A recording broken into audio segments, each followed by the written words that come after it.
Yo, guess what? It is a happy quarantine Saturday, and I'm making something special for you all. I'm making my garlic parmesan crusted salmon. I'm not going to say salmon because I don't want y'all trying to get me together in the comments. I know it's salmon. The L is silent. Some of y'all don't know that. I just learned that. I was saying it either way and both ways, but who cares? We getting ready to throw down. So, what you will need, what I have here is some Kroger brand Parmesan shredded cheese. This is optional. You can use whatever you would like for a marinade. I ran across this. This is also Kroger brand by Private Selections. This is one of their brands or what have you. This is Parmesan and roasted garlic dressing. So I like to use this as a marinade. So before I do any of that, what I like to do with all of my foods is squeeze a lemon on the fish. You know, just kind of get it all over. This is before I even go in with any type of seasoning or marinade or anything. So after I've done that, as you can see, it's on there real good. It's on there real good. Oh, I'm sorry. Another ingredient that you guys are going to need. This is optional also. Although I will say I'm not sure why you wouldn't want to. Cheers. Happy Saturday, y'all. This is a little spiked wine. It's wine, right? Which means it already has alcohol. But when I say spiked, you know, I spiked mine with a little tequila. You know, like a Moscato Rita instead of a margarita. Moscato Rita. So there's that. You also want to have, so let me not get ahead of myself. So what you're going to do is just take this and kind of lightly, can you guys see? You want to kind of lightly spread that on. And then just take a utensil. I use my handy dandy rainbow fork, and I will spread that on like so. So there we go. Oh, that smells good. It's got a little Parmesan in it. Parmesan, you know, for y'all who speak French. That's not French. Listen, don't take my word. I like to mess words up. So then you want to go in. I like Old Bay on my seafood and on my fish. So you want to go ahead and lightly put that on. That's what I be doing. This is what I be doing. You can use Lawry's. I use a little Lawry's too. And then, you know, you can get some pepper. It can be regular pepper. It doesn't have to be the ground pepper with the peppercorns or what have you. But this is what I like. You can use Rago. You can use Rago pepper. But this is what I prefer. So that's what I'm using. Listen, and y'all don't be trying to get me together by my nails either. I know it's way past filling time, but we have a video coming about that too.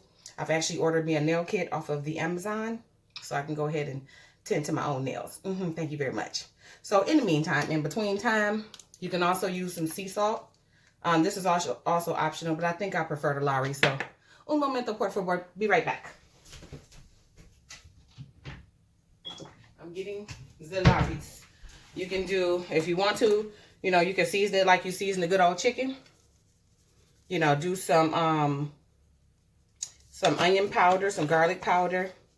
So then there's that. So we're going to put this to the side. Now, ordinarily, you may want to marinate this overnight. Ain't nobody got time for that. I'm ready to eat. So I'm going to put that to the side. So this is where we get started with the breading. Okay, so what I like to do is take a small amount of the Kroger breadcrumbs. This is the traditional kind. They also have the Italian kind. I actually prefer that, and I thought that's what I had, but this ain't that. So I'm just gonna use what I have, because who's going back to the store? Who wants to mask up just to go to the store when you can just use what you have? You know, use what you got to get what you want. Okay. Oh, another thing I like to use is fresh garlic and fresh rosemary. I already have some cut up here. You can see how small it's cut up. I don't have any minced garlic. You can use that too. That's also an option. I prefer fresh. It just tastes so much better. But either way, it'll be just fine. And then fresh rosemary. You see how small I cut that up. And, you know, with both of these, a little bit goes a long way. So, you know, knock yourself out. So you can put that on in there too. And I would say, I mean, you can pretty much eyeball it. Compared to what I did. You know, I didn't really do any measurements, but at the same time, I have been making this for quite some time. So if you just have to have measurements or whatever, I would say like maybe a, you know, a clove of garlic, and then maybe a half of, not even a half, a quarter of a stick of this fresh rosemary. This is what the rosemary looks like. So I would just like use like maybe this much, these mini, and then I would chop them real skinty. You know, get out the razor blade like Polly on Goodfellas if you want to. But there's that. So what you're going to be looking for with this is like a crumbly type of consistency. Oh, by the way, you might want to preheat your oven to 385. Be back. How about we take care of that business? I'm back. Okay. So now you're going to take some melted butter. I think this is probably phone set me up. Okay, now where was I? Okay, so I was telling you to put your butter inside of your mixture here. I think I used about, I want to say a half a stick. You want to melt the butter first and then go ahead and mix it in your mixture. And then what I also did was took a lemon and I squoze it on in there. But you didn't get to see that part. Y'all didn't get to see that part because my camera had cut off because I needed to delete some files. So I squeeze the lemon in there because I love lemon juice. It gives it such, you know, a nice tangy flavor. And then I took, I would say maybe a quarter of a cup of Parmesan cheese, and I put that in here as well. And then the consistency you're looking for is kind of crumbly. So you want to go ahead and pat it on there, okay? So I had to take it off of my fish because I had already patted it on there. But that's okay. It's totally fine. It's totally fine. We live to fight another day. As you can see, I'm putting it on not too thick, not too thin. You just want to pat it and pat it. Get that on there real good. And then this is really, really quick and easy. I mean, you can see the prep time is like barely even 15 minutes. Well, I kind of cut my stuff up, so my stuff is already pre-prepped. So then, you know, I actually lied. So like the prep time is like really sort of like maybe I guess maybe about less than 20 minutes, you know, because you're not up.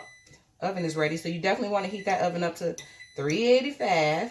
Don't leave your salmon in there for any longer than 15 to 20 minutes. You don't want it to be raw, but you don't want it to be dry either. Okay, so just make sure you pat it, pat it, pat it, pat it. So make sure you pat it. Okay.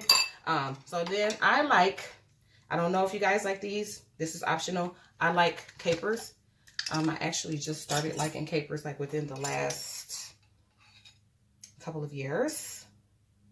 And it gives it a little more tang. And it makes the sauce really good too. Because it makes a tiny bit of sauce, you know, with the dressing that you decide to marinate it in. So yeah, there's that. I'm going to go ahead and pause this video. Because I'm going to throw this in the oven and I will be back with the results.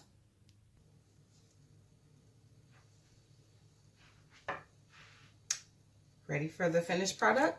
Voila, my darlings. Look at that. Look how good that looks. And I wish you guys had smell-o-vision, because you're talking about the kitchen smells like heaven. And guess what I made for y'all while we were waiting? Oh, nasty wedge salad. Yes, with all the fixings and stuff. So we have carrots, cucumber, red onions, and I even fried some bacon and made some bacon bits for you guys. So bippity boppity. No, I gotta do it with this. Bippity boppity bacon. So wait, just wait. Just wait and see what we get into. So now I'm getting ready to cut this open. You just want to make sure, you know, you get it nice and golden brown on top. And I think I want this big fat juicy piece right here. Look at that. Look at that. Y'all ain't ready. Wait, I'm trying to get my camera together. Can you see? Look at that. And you want to make sure you don't get the bottom part. Some people eat the bottom part. I don't. Perfect. So drop down in the comments. Let me know what else you guys would like me to do a tutorial on. Definitely going to be sending some cake videos your way. Definitely, I think another video I might want to do for you all would be my cream spinach. That's another good thing to pair with the salmon. It's really good together. And yeah, I'm getting ready to throw down. Honey, look at this.